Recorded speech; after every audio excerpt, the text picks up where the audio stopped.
विश्वास हा अत्यांतिक श्रद्धेचा पाया आहे. गुरुचरित्रात असे अनेक प्रसंग आहेत की हा विश्वास नसता तर दत्त महाराजांची कृपा शक्य नव्हती. जोवरी परतोन येसी असो आम्ही भरवसी. दत्त महाराज सायनदेवाला म्हणत आहे, अरे सायनदेवा, तू निश्चित मनाने जा. तू परत येईपर्यंत मी इथेच आहे.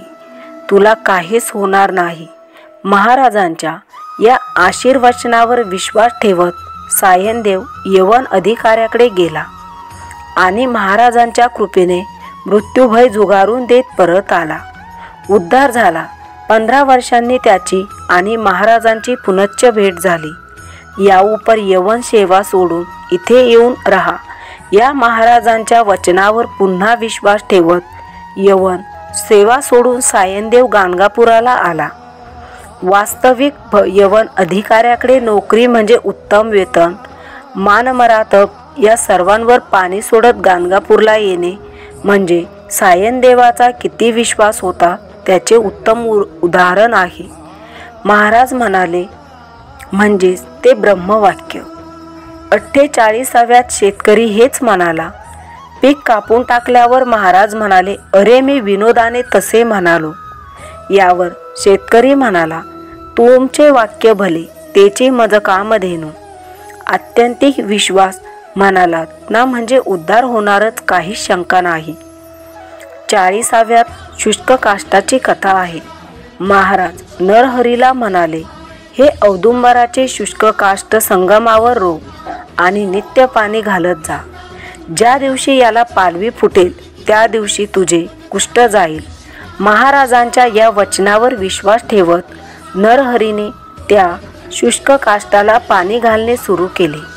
हा त्याचा नित्यक्रम पाहून काहींनी त्याचे मन वळवण्याचा प्रयत्न केला.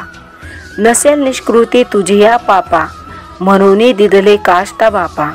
अरे नरहरी ब्राह्मणा, तुझ्या पापाची निष्कृती होणार नसेल म्हणून महाराजांनी हे शुष्क काष्ट तुला दिले असावे.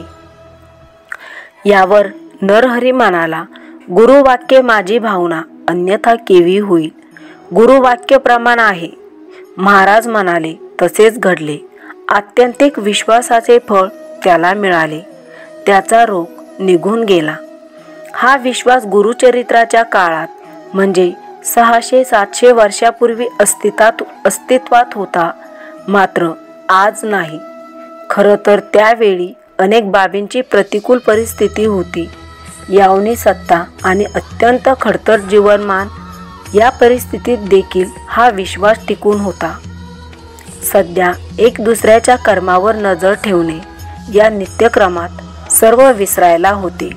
अविश्वासाचे हे मळभर दूर सारत स्वच्छ नजरेने पाहू जाता आजही दत्त महाराजांचे सुहास्य मुद्रेने म्हणत आहे, अरे भक्तगण हो, केवळ विश्वासानेच माझी प्राप्ती होती, असे दत्त महाराज नेहमी सांगत असे.